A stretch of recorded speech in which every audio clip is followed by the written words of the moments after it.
วิทยุแห่งประเทศไทยให้ความรู้คู่ความสุข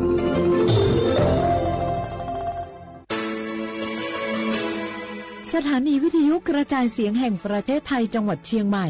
AM 1476 กิโลเฮิรตซ์สถานีวิทยุภาคภาษาชาติพันธุ์แห่งเดียวในประเทศไทยที่มีความทันสมัยเชื่อถือได้สร้างอัตลักษณ์กลุ่มชาติพันธุ์สู่สากล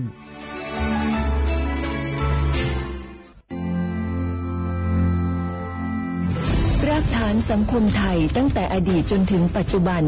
เคารพเทิดทูนสถาบันพระมหากษัตริย์เป็นศูนย์รวมจิตใจที่เหนียวแน่นของคนไทยในเวลาที่เกิดวิกฤตทางการเมืองพระบารมีของพระเจ้าอยู่หัวก็ทำให้เกิดความสงบและช่วงที่เกิดวิกฤตเศรษฐกิจปรัชญาเศรษฐกิจพอเพียงของพระเจ้าอยู่หัวรัชกาลที่ 9 พระราชทานให้กับคนไทยก็ทำให้ผู้ที่น้อมนำมาปฏิบัติมีภูมิคุ้มกันและไม่เกิดความเสียหายพระปฐมบรมราชโองการของพระเจ้าอยู่หัวรัชกาลที่ 10เราจะสืบสานรักษาและต่อยอดและครองแผ่นดินโดยธรรมเพื่อประโยชน์สุขแห่งอาณาราษฎรตลอดไปพระมหากษัตริย์ไทยทุกพระองค์ทรงห่วงใยราชเสมอสถาบันพระมหากษัตริย์ไทยศูนย์รวมใจไทยทั้งชาติ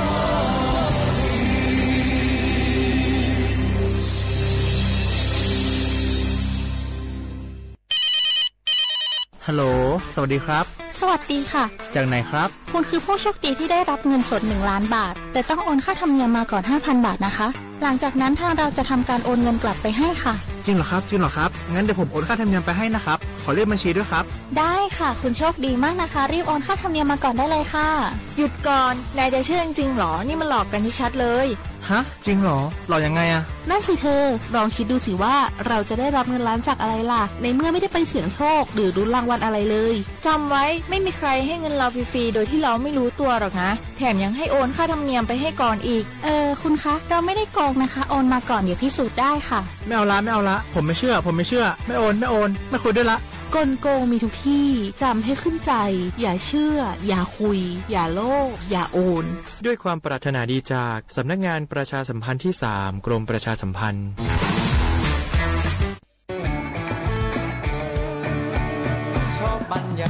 มาพี่ชนแม่วันนี้ปาร์ตี้กันให้สุดๆกันไปเลย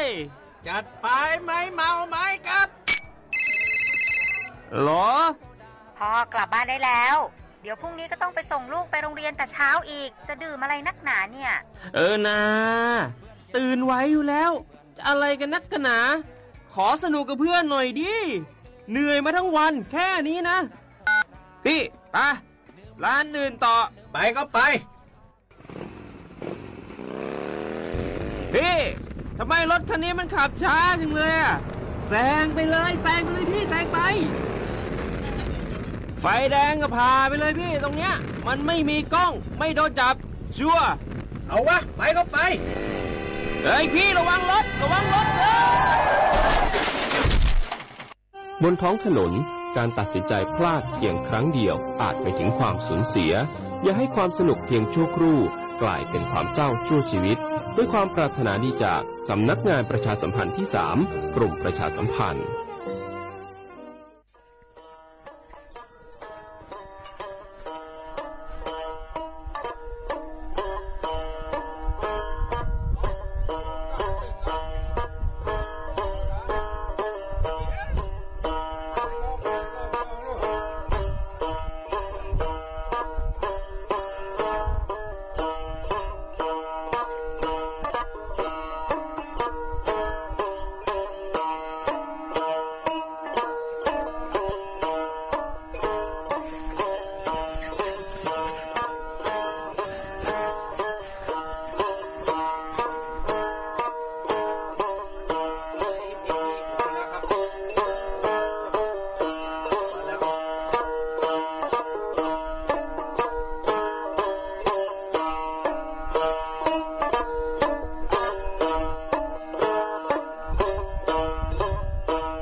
我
小花不来画画，你呢？丑摸花你芥末啊，我李叔我都知道话不了，我李叔我ปากกาโกโงปัญญาทาจิ้มหมายงาสถานีวิทยุกระจายเสียงแห่งประเทศไทยจังหวัดเชียงใหม่ยืมมือฉะยีระบบด้วยความถี่โงปัญญางา AM ที่ตัวลีเฮียสืบสืบโชว์ขึ้นกว่าโดยจะวิทยุอะไรบางงานเฉพาะงานท่าวัวฟิบัวคือไลฟ์สุทีรีจ่องายืดชื่อเพลงโงปัญญาสวทเชียงใหม่งา AM 1476กิโลเฮิรตซ์เลยไลฟ์สุดจังไงนั่นแน่ที่คว้าที่มลที่คว้างานที่มลแล้วก็คือหนีโมชนะที่คว้าหนี3 โมงที่นี่มาคือหนีคว้าดงงที่เป็นยาวเชื่อว่าถ้าฟิบูว่าไงมาหมอมันยังไงจุดแพงหนีซาหนีมาโกวาจิเวโซปาระคือไงหนีเก่งมาฟิบูกันยังสุดยอดละคือรายการริสุงจอมาคือที่ลิสเจงทีนี้เชื่อว่าบุลังว่าถึงมาปีมาถึงมาประกาศนิเชื่อว่าบ่บริษัทสำนักงานหลักประกันสุขภาพยีตัวย่อพอแบ่งมันจะคือสปสชแบบเช่นไงที่แบ่งมันจะบริษัทสปสชก็มันจะคือแทมมิสุราห่วนยายช่วยจ่าแบ่งที่ปัญญาเชมชัวงประชาชนกรุงเซียนที่เชนมาคาซูน่าจะเพจมีจุดสูงที่สิจมาพัฒน์มันจะคือเนตวัซีมีกาลาบังเนตวัซีกามางมันจะยิบบืมาชื่อที่ประชาชนที่ประชาชนที่สิจนาสิจมาจุดสูงมันจะวัซีไข้หวัดใหญ่มามีกาลาเป็นยังอีค่าใช้จ่ายฟุบบาเป็นยังคือเบอร์มาชื่อเป็นยังมาเปิดทีเดียวก้าวที่แบงก์เป็นยังเจ็ดกลุ่มเสียงก็เป็นยังยี่วุฒิมังก็เป็นยังคืออาชินาเป็นยังยี่วุฒิมังเป็นยังที่ว่าจำเมื่อก็เดือนนี้เดือนจุสุงก็เดือนนี้เดือนจำมาอาบาลิมากับโปเดียมังนี่มาที่มังบัญญาจันเนี่ยบาโฉมมาขวานี่ขวดซื้อไปมังเห็นว่าคือเนตว่าสินไข้หวัดใหญ่มาคือทีเลยการละช่วงสร้างมาที่มังบัญญาผู้ป่วยโรคเรื้อนรางทุกกลุ่มไม่ใช่เบาหวานตรงไตวายตรงหอบหืดตรงที่ยังปอดอุกก้านทำไมมันจะคือที่ที่ผมมาคืองานในส่วนที่คือการละเฉดแบบของงานที่ที่ผมมองเป็นยาเที่ยวผู้สูงอายุงานชั่วโมงโชซึงว่าโคกับผู้เดียมาคือในส่วนสิ่งแค่วัดใหญ่มาคือการละเฉดงานยิบคือบุมาเชื่อของงานท่าเชื่อแบบกุยงานว่าผู้ที่ผมมองเป็นยาผู้พิการทันสมองช่วยเหลือตัวเองไม่ได้ไม่ใช่เจ้าของงานที่ว่าผู้ที่พูดเป็นอย่างคือที่กูดูกูมีพิการมากูดูกูมีมาบิดเจมาคนเรื่องมาข้าวสู้โซ่ยี่จอบบ้านยี่จอบแบบคุ้มง่ายที่ผมมาคือเน็ตเสือว่าสิ่งแค่วันใหญ่มาคือการละชงบ้างโชว์ที่ผู้บังโง่ปัญญาผู้ป่วยโรคทารัสซีเมียบ้างที่มีผู้ที่ภูมิคุ้มกันบกพร่องรวมถึงผู้ติดเชื้อHIV บ้างแบ่งชมังโง่ปัญญาที่ว่าโรคทารัสซีเมียจูซูที่มีกูดูว่าภูมิคุ้มกันบกพร่องมาที่ก็มาข้างมันยังคือที่มาคือการละชงที่ยังคือโรคเอดนาโดซูเนื้อสูเยี่ยมมีอาการตัวที่ผมมาคือคือการละชงบ้างชีบุที่ผมมองเป็น ผู้ที่มีน้ำหนักไงตั้งแต่ที่5กิโลก็พูดเยอะมากดัชนีโงมันยังไงตั้งแต่35กิโลกรัมต่อตารางเมตรเป็นสิ่งของไงแบ่งใช่บางมันยังคือที่สิบที่พวกมันยังไงเอาเราชกว่าที่5กิโลกับปุ๊เดี๋ยวมันไงที่นี่ดัชนีไงมวลกายมันยังคือ30กิโลกรัมต่อตารางเมตรไงที่พวกมันคือเนตวัคซีนไข้หวัดใหญ่มากการละช่างแบ่งสิ่งของที่แบ่งมันยังปีขว้างว่าสิ่งของอาเลมามาโตอาเลมายี่ข้อมูลสอบถามเพิ่มเติมนี่ใช่เหตุบ้างมันยังไงเอาสามารถโทรถามสำนักงานหลักประกันสุขภาพมันก็คือตัวย่อมันจะคือสปสชยี่บุตรโทรงเป็นยังสปสชสายด่วนก็คือ1330ที่ถึงบางเป็นยังคือช่องทางออนไลน์เป็นไงยี่ไลน์สปสชมันก็เชื่อว่าเว็บไซต์สปสชบุยคือตัวเราที่ถึงมาเป็นคือFacebookสำนักงานหลักประกันสุขภาพแห่งชาติเป็นคือตัวหลังอาจจะเป็นใช้คำว่าเอาโทรศัพท์ข้อนี้โทรฟูยคือเดามันก็ชื่อว่าติดต่อช่องทางระบบออนไลน์ข้อนี้คือติดต่อยาคือดังที่บ้านงบปัญญาที่7กลุ่มเสี่ยงที่สิบุตรมาไปคว้าเยี่ยการมาบรรจุมันยังคือยินดีเน็ตสื่อวัคซีนไข้หวัดใหญ่มาการจังงบปัญญา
kwa ate ngami mo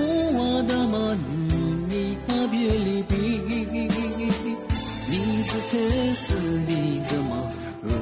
是子，你呀你我，阿姆特索你是个多么来花美丽，不怕你美丽个了，是那么的马路你是你呀，你花如你自己。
อาทิตย์นี้เอาเสียว่าบุรังว่าจะมาปีมาจะมาเสื้อจีนเชื่อมองมันอย่างเรื่อนผงเงาะไงเอาชื่ออุชีผู้ฟังไง เอาผู้ฟอมาอาเมื่อสังงบัญญาเอาเสียความว่าเฮที่ก็ถือว่าเฮหมัวงอซื้อสูจวะอาเมื่อสังบัญญาที่ว่าจันด้วยยุคโคเฮจูได้เหยุคเสือเฮจูได้เหหมัวมาหมัวล่างออาก็เฮอุฟูญาฟองอแต่ก็ถือบัญญาอุฟูฮับฟองบัญญายุคโคเหมียวงอหมัวลาเบสเบสของไงที่บ้านของบัญญาที่ก็ถือว่าจะเฮยุคเสือเฮจูได้เหยุคขัวคือมาโมลาเหอาก็คืออุปฟูอยู่เฉียงอุปฟูจอมันยังไงที่บ้านของปัญญาสังเหตุไงวิเศษโซดาเย่หมูมาโมลาอาก็คืออุปฟูฟอมาสิปูดูฟอมาไงทำมาเฮงว่าทำมาปีมาทำมาซื้อจีเชียเฉพาะร่างไงที่ก็ถือว่ามันจะคืออะไรมาซื้อสุดวงมาซื้อสุดวงมาซื้อเฉพาะไงซึ่งปัญญาคือไงที่มาคือไงดูแลสุขภาพอยู่เฉพาะไงยี่ห้อที่มังปัญญาเหตุผลที่ยี่เสือโซเหงโมหึมาโมละอาการคือฟูอยู่มังปัญญาคืออาชีพพูดดูอยู่มังปัญญาคือไงพัทุการแท่งหัวไปคือพัทุการมาชื่อบางงานชื่อคือเชื้อชาแบ่งชื่อมังปัญญาคืออันนี้แท่งยี่สีจางนออันนี้ผีปลาเนี่ยชุ่มทั้งไงยาอิเสโซแท้ๆอุปฟูกุเลยยงเป็นยังเมื่อสัตว์เสือลิปลิมาเสือไงที่เลยจัวแบบสิ่งมันคือพัดลูกกลางช่วงนี่มาที่มังเป็นยาอุปฟูอยู่มังอิเสที่เนี่ยคือมาโมลานี่อุปฟูยงเป็นยังคือที่มาเกิดจากโรคบางชนิดไงน้ำมาทั้งพวกมันคืออะไรคือเกลือน้ำไปเฉียงอุปฟูยมังยาแบบมันยังคือที่โรคเบาหวานถึงมังที่ยังคือโรคหิจานที่ยังคือโรคต่อไทรอยด์บ้างที่ถึงมันไม่คือโรคดังขาวที่ถึงมันก็คืออะไรแบบที่โรคระบบประสาทถึงมันก็คือคืออะไรเนี่ยอุปฟูยมาคือที่นาทำมาควันยังคือยมาคือจัวไปเฉียงเหตุผลมาคือที่ถึงมังไม่ยังที่อุปฟูยมังไม่ยังไงเสือซัวเนี่ยหมูมาหมูลาวอะไรกินเนี่ยคืออุปฟูยมาคือเหตุผลมาตัวเฉพาะพฤติการไม่ยังยิ่งชื่อทำร้ายสุขภาพกูเดียวมากว่าชิมปีข้องไม่ยังที่การดื่มเครื่องดื่มแอลกอฮอล์เสื้อผืดเสื้อมีดัวมาที่นี่ยุโกเชียมาอะไรมาจ่าอะไรมาโดนยังคือกูเดียวกูมีอะไรไปอยู่มาโจมาที่มองไม่ยังคือมีโอกาสศูนย์มีโอกาสคือศูนย์ยังไม่ใช่ปีข้อโนมาสูบบางขวาคือโอกาสมาคือสูงมากกว่าคนที่ไม่สูบไปเฉยๆที่บ้างไม่คือที่ดียืมไม่คือญาติทั้งหัวแบบไม่คือทานให้จำนวนอนุมูบ้างอิสระบริเวณวายวุชีจิวเพิ่มมากขึ้นไปเฉยที่วุฟูมังที่มาคือที่นี่ทางให้เซลล์ซ่านไม่เล็ดสีผงมาคือวิชีมายิ่งจำมาคือว่าปีว่ายี่สีนี่แนวมังทำมาโดนเสด็จจากเสด็จมันยังคือยี่สีมาคืออ่องแอยังไม่ใช่ไงใช่คือเด็กก็มาโจเฉพาะอาจจะคือวิชีมาคือยาฝอมาคือฟูซาไม่ใช่ไงที่ถึงมองมันยังคือการพักผ่อนไม่เพียงพอที่ยังคือจามาดัวมาคืออาหาร5 หมู่มาคุยมาคือถ้าช่วงแบบก็แบบตั้มมาคือที่เตรียมบอกว่าเต้าคือที่บอกว่าหนักจามจะเพียคืออาหาร5 หมู่มาคือจะมาคุยไม่ใช่วิตามินคือมีส่วนอาชีพพูดก็คือวิตามินวิตามิน B12 ท่าเหรียญมาคือตัวเช่นทอนแดดที่นี่คือสารกัดสีที่นี่คือเกี่ยวกับสุขภาพทั้งหมดแบ่งชั่วโมงมันยังคือดูแลสุขภาพยังมาคือที่เหตุผลของที่ว่าผู้จอมาคือโนก็เดินมากว่าเสียงสืบเปิดจะมีดัวมาจากก็ดูจาก กูเดี๋ยวกูมีให้ประโยชน์มันจงมาว่าจะใช้ตัวใช้เราก็ไม่ยังคือชื่อใช้คือเอางอท้าเอายี่เซียวงาคือเอาช่วยชาวมังกรโดยจีมาคือยี่ออกแอร์ไม่ใช่ไงอาจจะคืออย่างอุฟูอยู่มาคือเอตมาที่ผมคือกลิ่นหน้าไม่ใช่ไงอาจจะคือเอาเฉพาะไงปีมาสุดจริงชาวมังไม่ยังคือไงมาคือไงมากูเดี๋ยวมาดูแลสุขภาพเยอะเฉพาะไงยาบ้ามังไม่ยังคือวิธีวิธีแก้ปัญหาไงเฉพาะบอกวิธีแก้ปัญหาเรื่องเธออุปฟอร์มเอายุโคโซแทงไงเอามาคือมากูเดือมากว่าเชื่อยีเต้าขึ้นหนาขึ้นตึกเตะว่าพับผอมเพียงยี่ไม่ใช่ไงที่นี่คือบ้านหลังก็ไม่ยางเอาที่ยุโคเชื่อมาดูมันก็เชื่อเอาซื้อเปิดซื้อมีดวงมาว่าละมาจ่าละมาดัวละมาเชียวมันยังเขาบอกกูเดี๋ยวก็มีว่ายิบปอยู่เด็กก็มาจงมันยังไงมีความเสี่ยงจนยังคือถาจ่าถาโดเพื่อเฉยๆของง่าพามันเขามันยังคือมันคือมีความเสี่ยงทางให้เกิดไงอุปฟอคือวิสุทธิ์คืออุปฟอมันคือกลิ่นหน้าเพื่อเฉยๆของง่าที่ถึงมางงมันยังคือไงรับประทานอาหารจ่าดัวคือว่ายิบปอยู่จนมาเลยหัวจ่าเพื่อเฉยๆของง่าที่ถึงมางงเป็นอย่างคืองาปีขว้าวัวจะเกิดดูแลจะคือพงออกยังมันไม่คืองาคือว่าพบแพทย์ไงหมอผ่าหมอมาไงว่าโรคประจำตัวแต่ขว้าเลยกับกูจะมาไงวันนี้เฮติเดกับกูนี้กับสดท้ายยี่เบ้เฉพาะงาที่บ้านมันยังไงเฉพาะงาที่มาคือมากูเดียมากว่าเฉเฉพาะงาถ้าช่วงนั้นเป็นช่วงว่าเห็บผงและเหล่าก็เป็นอย่างคือเมียนี้เป็นอย่างคืองาที่ว่าพัดทุกกาข้อนี้จัวมังที่ถึงมองไม่คือเรื่องสุขภาพคืองที่นี่คือกูดูก็มีสิ่งมาคัสก็คือมาคือยี่เห็ดผงอุปฟอร์มาคือเนี่ยสารเห็ดผงที่จัวไปเฉยๆของก็คือประดับสุดไปคือไงปีกว่าคนพัฒการกูเรียนมันดาวเว้ไปคือไงพัฒการอันนี้อับฟ้าป้าบ้ามาคือกูเรียนหมดสุดไปคือเสียงของว่าจัวมันเนี่ยทั้งหมดไม่ใช่คือมีสันนิษฐานไม่พักกูเนี่ยไปคือเลื่อนสุขภาพจะขึ้นมากว่าชีพดูห่อมาแต่กูยิงที่ถึงว่าก็คืออ้างว่ามีโรคประจำตัวจ่อห่อมันยังไงถึงว่าคือไงอะไรกลิ่นหน้าไม่ใช่ไงถ้าชีวิตมันแบบมาช่วงว่ายิ่งสื่อโจทย์คืออุปฟอร์มันยังคือไงเหตุผลหลังไม่คือพัฒการหนีมาถึงมันไม่คือไงโรคบางชนิดไงสร้างมาถึงว่าก็คือเรื่องพฤติการสุขภาพมากว่าชีพเดิมมาคืที่ดีกลิ่นหน้าไม่ใช่ง่า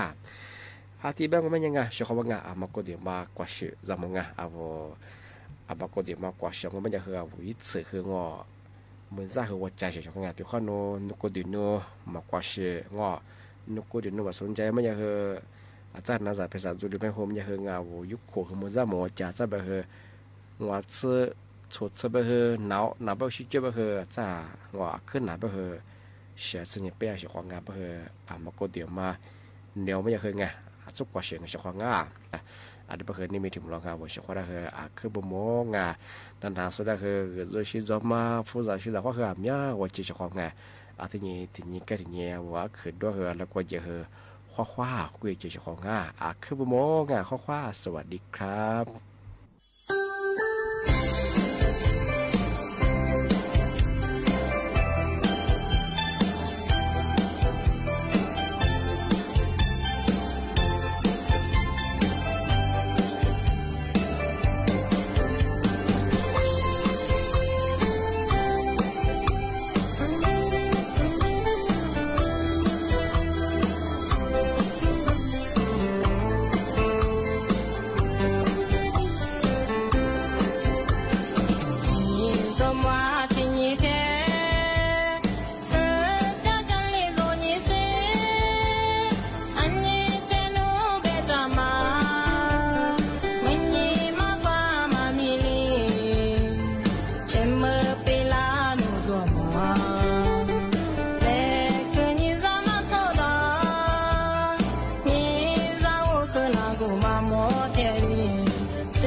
Azabemanya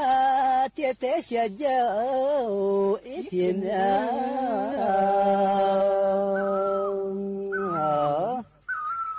hamela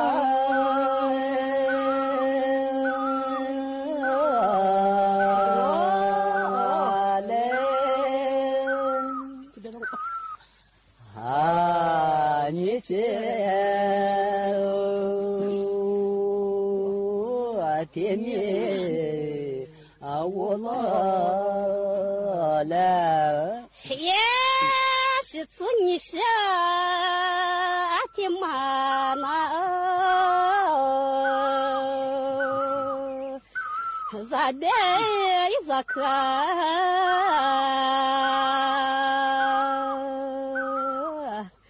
أفضل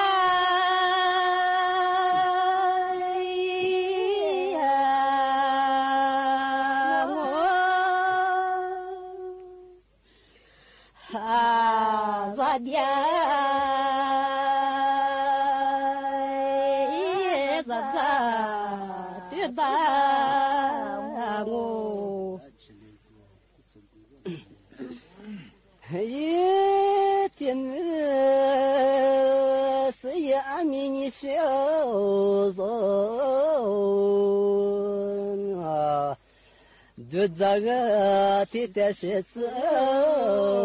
idudza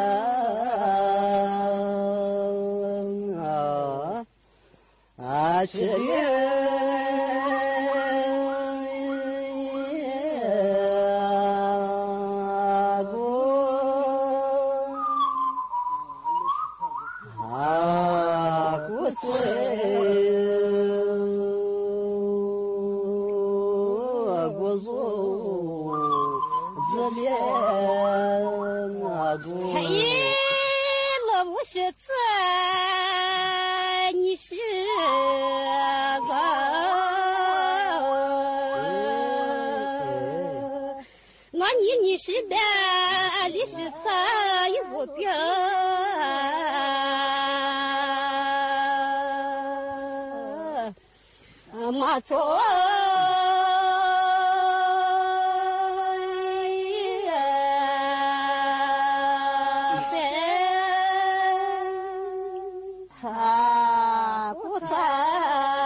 Madati kyenye shozo mangana nyesi mamo isakya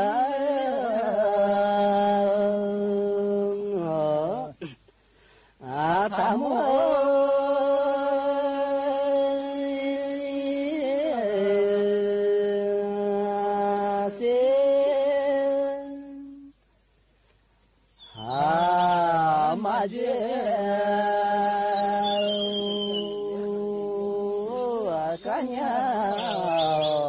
Taji asi kamu mazu ni shi za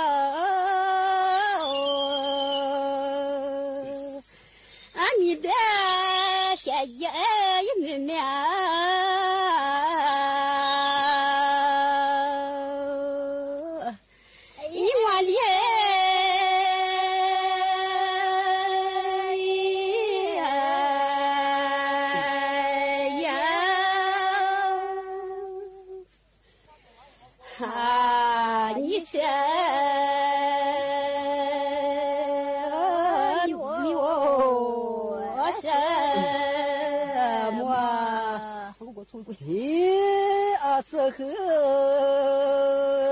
zobe madati kyenye shezo 这次我提的一提早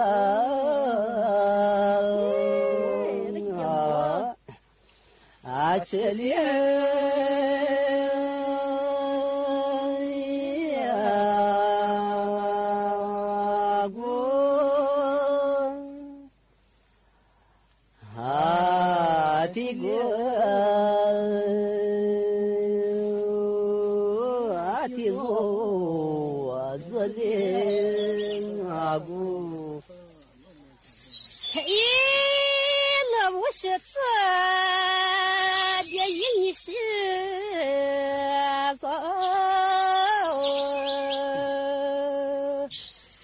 爸爸，你干啥？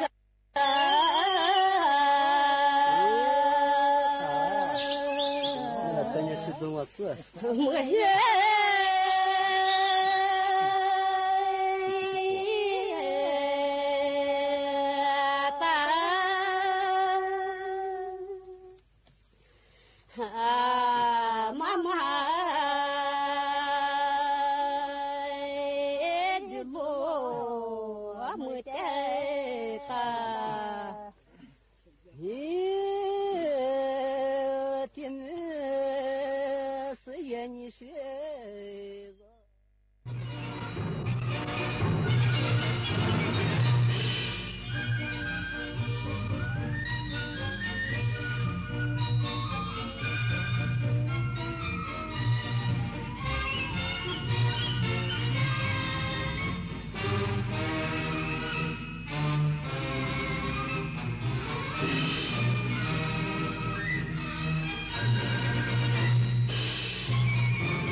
ที่นี่สถานีวิทยุกระจายเสียงแห่งประเทศไทยต่อไปเสนอข่าวซึ่งมีหัวข้อข่าวดังนี้สำนักพระราชวังเชิญชวนประชาชนร่วมถวายราชสักการะ